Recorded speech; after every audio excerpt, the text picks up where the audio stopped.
Hi, it's Jen Richler. Welcome back to Can We Talk, the podcast of the Jewish Women's Archive, where gender, history, and Jewish culture meet, and where even podcast hosts get sick during cold and flu season. Please excuse my voice in this episode, but the show must go on.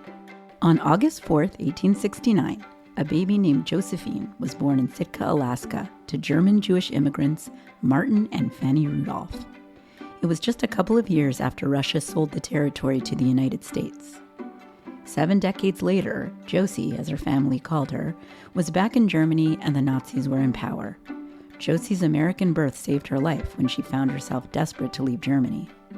Here's Josie's granddaughter Hildy in a 2009 interview, talking about her grandmother's escape from the Third Reich. When the time came to bring Omoch out, she appeared dressed from head to toe in Black Widow's clothing, with a big American flag on her shoulder, and underneath it all, she had pinned a large amount of valuable jewelry to her underwear. Josie Rudolph's story takes us from the muddy frontier town of Sitka, Alaska in the 1860s to Hitler Youth parades in Nazi Germany, and finally to post-war New York, where her family tried to find their place. It's a remarkable tale of the survival of one Jewish woman and her family, but it's also part of a much bigger story about antisemitism, refugees, settlement, about who belongs and where. Later in the episode, we'll talk with Josie's great-granddaughters about her legacy and about how a reporter changed their understanding of their own family history. First, we'll speak with that reporter. Tom Kizzia is a journalist and historian who worked for the Anchorage Daily News for 25 years. He first heard about Josie over dinner with some high school friends in New Jersey, where he grew up. When Amy Weiss, the wife of one of his friends, heard Tom lived in Alaska, she told him her great-grandmother Josie was the first white American girl born in Sitka. It sounded like one of those stories that gets handed down in a family that, sounds good, but couldn't possibly check out. But it piqued his interest, so he decided to do some digging when he got back home. After a few dead ends, he found a report to Congress in 1870 of everyone who lived in Sitka at the time. And sure enough, in this census, there is the name Martin and Fanny Rudolph and their newborn daughter, Josephine Rudolph. And that was Amy's great-grandmother. There she was, born in Sitka. And so at that point, the whole project just took off. It wasn't the first time Tom had reported on the history of Jews in Alaska. About 25 years ago, he wrote a series about the failed effort to change immigration quotas and resettle Jewish refugees in Alaska as Hitler tightened his grip on Germany in the 1930s. Through that reporting, he found a series of letters from Jews in a rural town in central Germany petitioning the U.S. government. The Jewish families were writing to America saying, we would make great colonists, we'd be wonderful Alaskans, we're ready for the rigors of the North, and please allow us to come. And that whole effort died in Congress. Nothing ever happened. So for me, it was like, oh, there's a kind of a happy twist to the story, or one light shining still, is this woman who was able to get out of the Holocaust, and so that really was made me want to figure out how to tell the story. The story begins with two Jewish sisters, Fanny and Ida Heyman, who left Germany and came to the United States together around 1860. There were a lot of restrictions on Jewish families in Germany still in that period, and the idea of the United States was obviously a beacon of opportunity, and the majority of Jewish immigrants stayed in the eastern and midwestern cities, but there was a significant number who moved west for the reasons of economic opportunity that were drawing so many other Americans west. They settled in the Pacific Northwest, where they both married German Jewish immigrants. The two couples, Fanny and Martin Rudolph, and Ida and Isaac Bergman, moved to Sitka, Alaska to seek their fortune. I think partly there was a feeling there were letters about, gee, we're accepted here for what we can contribute to the community and not based on our background. And so there was a sort of a exhilarating freedom that they'd find in some of these places. And I think there was certainly the need for the sort of mercantile skills that some of the families brought. There was, and the idea, which continues to this day in Alaska, that there's going to be a big boom and we want to get down on the ground floor. Josie's parents didn't exactly find their fortune in Alaska, but they found steady work and became part of the Sitka community. Martin ran a dry goods store and a brewery, and his brother-in-law Isaac was the town butcher and served on the city council. They were part of a small but substantial Jewish community in Sitka in the late 1860s and early 1870s. In the census, the 1870 census, there certainly were 10 last names, and some of them had kids. Abe Cohen and his family, and the Scherpser brothers, Aaron and Benjamin Levy, Lezer Kaplan, Sam Storer, Sam Goldstein. Were able to get a tiny glimpse of Sitka's Jewish community thanks to the diary of Emil Teichmann. Teichmann was a 21-year-old secret agent sent by an English company in the summer of 1868 to find out what had happened to a missing shipment of furs. He posed as a tourist and wrote a book about his adventures that was published many years later. One Friday night before going to bed, he overheard voices on the other side of the wall in his boarding house. Looking through a crevice, I saw quite an assembly of some 20 men, all of the Jewish persuasion, who were holding their Sabbath service and reading their prayers under the leadership of the oldest man present, who took the place of the rabbi. It was a memorable thing to see this religious gathering in so strange a setting, and it said a great deal for the persistence with which the Jews everywhere, even in the most remote countries, practice their devotional exercises. I myself should scarcely have expected it in Sitka, among a community which was engaged in such very disreputable occupations, referring there, I think, to the liquor trade that was going on between some of those merchants, not just the Jewish ones, but a lot of the merchants and the native community, which was supposed to not be happening, but was happening kind of openly in Sitka during those first years. The native community was comprised of the Tlingit people, who had been there before the Russians and had some jurisdiction over the area's natural resources before the American settlers arrived.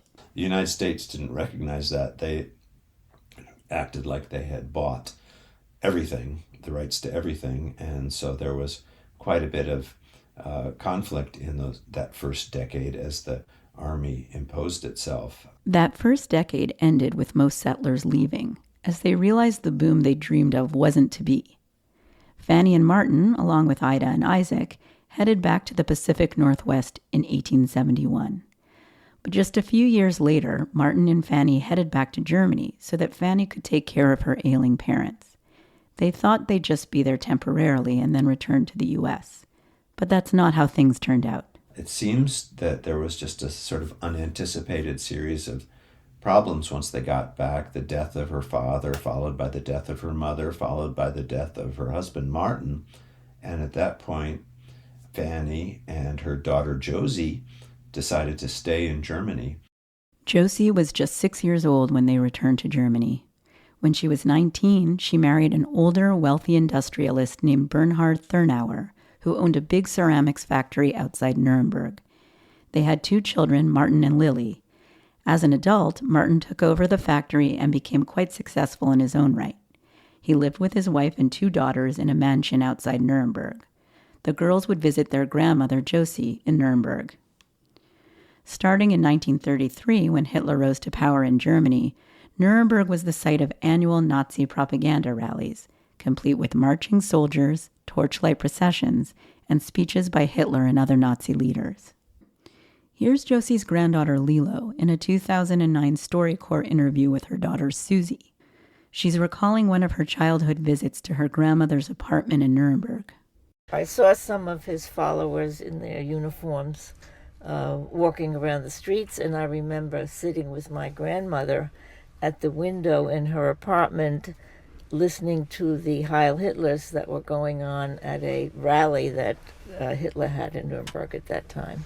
I have a clear picture of her and myself sitting at her window listening to what was going on. Lilo's father, Martin, a successful Jewish businessman, became a target for the Nazis. In 1933, he was thrown in jail on made-up charges. He and his wife, Lainey, didn't want their girls to worry, so they told them their father was on a business trip, but Lilo didn't believe it.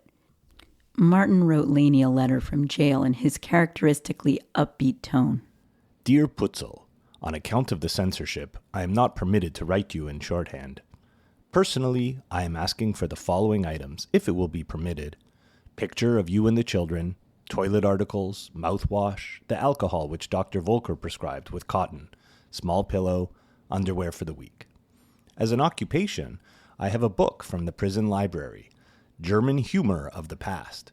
It reaches from the 16th till the middle of the 18th century. There it stops. I hope you are as much at ease as I am. This also will pass. Between 9 and 10, I walk around the courtyard.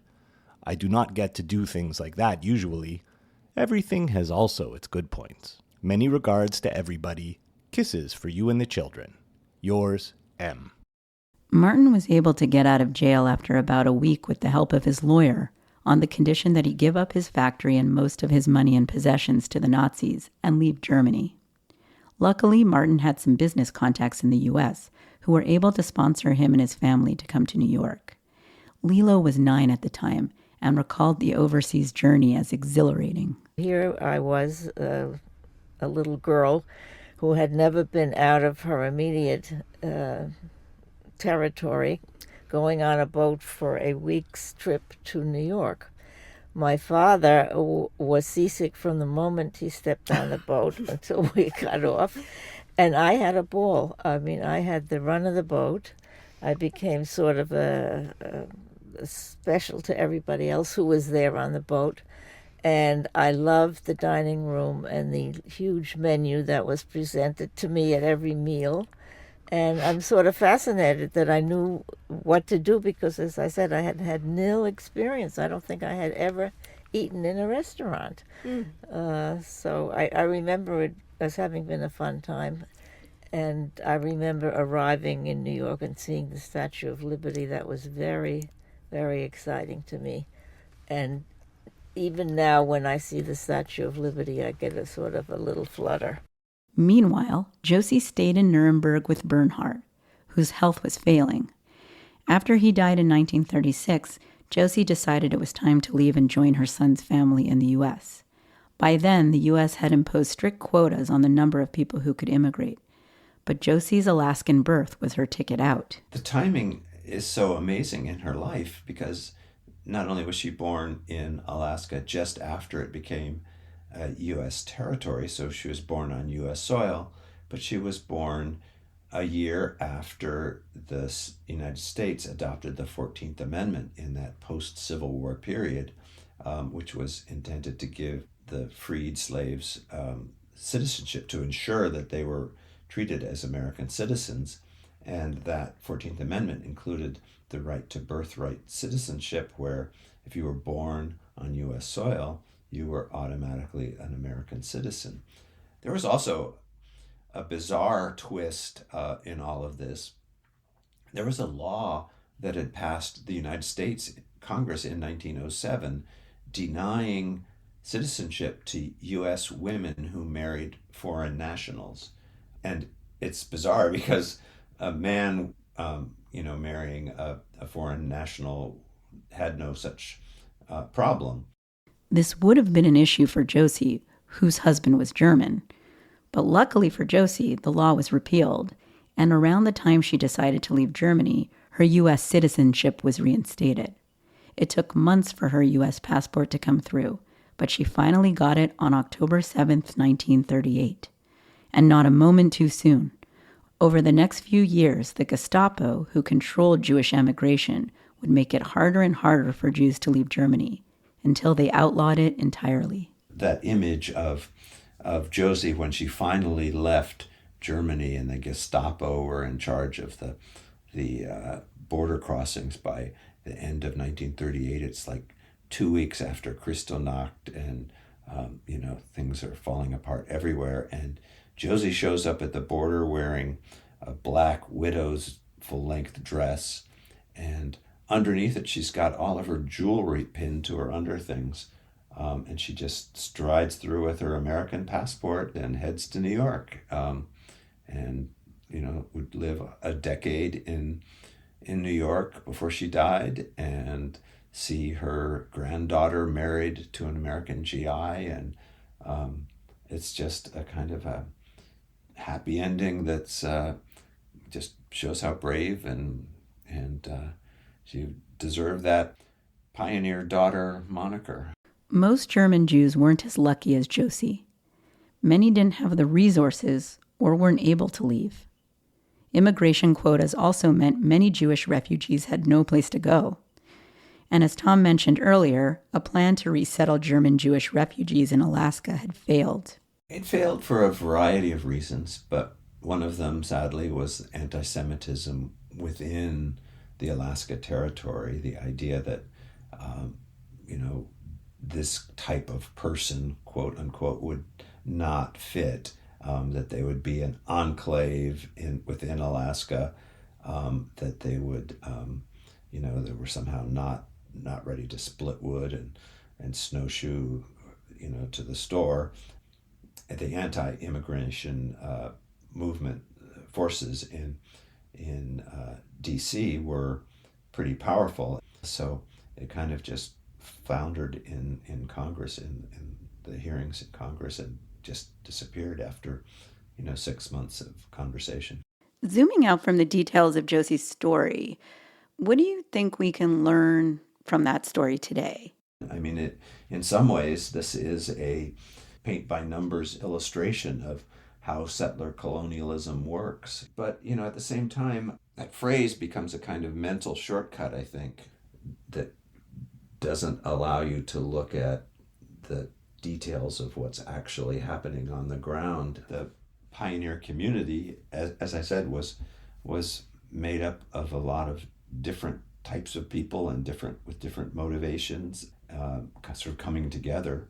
It really raises the question of who belongs in that story and who is part of Alaska's origins. And I think when people look back in history, they tend to populate it with their own sort of fantasy of what a frontier town was like. And I think it's important as a storyteller to kind of complicate and make that story much more realistic.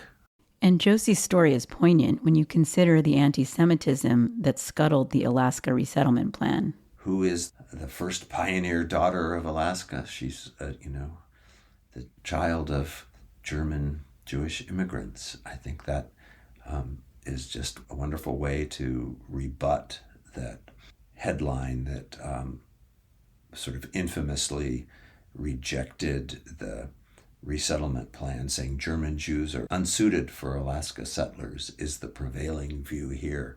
History is really complicated and has all these unexpected twists and turns, and Josie's story really kind of brings that home, I think, in a powerful way. After learning Josie's story from Tom, I wanted to hear what her descendants had to say. I am Susie Hoffman. I'm age 78 years old. I live in Brooklyn, New York. I am the great-granddaughter of Josephine Rudolph. I'm Amy Weiss. I'm 71 years old. I live in Summit, New Jersey. Josie is my great-grandmother as well. What were some of the important things that you both learned from Tom's research, whether about your own family story or about the broader context? I mean, the biggest thing I think from a broader context is that I didn't think about the story from the perspective of the indigenous people in Alaska who were being displaced at the time that the Americans took over. I was thinking all the time about our family and the injustices that we experienced. And through Tom's work and the questions that he asked and the research that he brought to it, and just from a more modern perspective, I began to understand that these pioneers were the settlers, the European settlers who went to Alaska after it became under American control and dispossessed the native peoples who had not given permission for the United States to take that land that the Russians gave them. We think of Josie and family as sort of pioneering, and yet, now we talk about settler colonialism. So on one hand, they were, but they were Jews, so they were discriminated as Jews, and yet there was this other population, the native population as well. So you look at them as survivors, you look at them as refugees or colonialists, and that's sort of a very contemporary conversation, right? In what context you play what role and who you are and what you did. Right. And when we first met Tom and started talking about this, I was kind of shocked and embarrassed that our family was valorizing the fact that she was the first white woman born in Alaska, American. It was like, growing up, we never questioned that. That was just a given. And then today, it was embarrassing. And as my son said to me and to Amy, I think as well, what did you think, that there were no other kids born? What's so special about being white?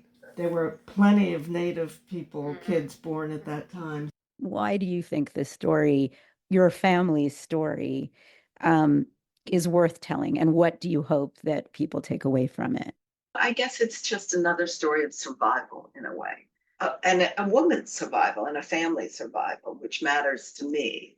And that whole greater awareness of a big world out there. It's incumbent upon you to be aware and responsible and informed, and, care, I guess. I was very proud of my mother.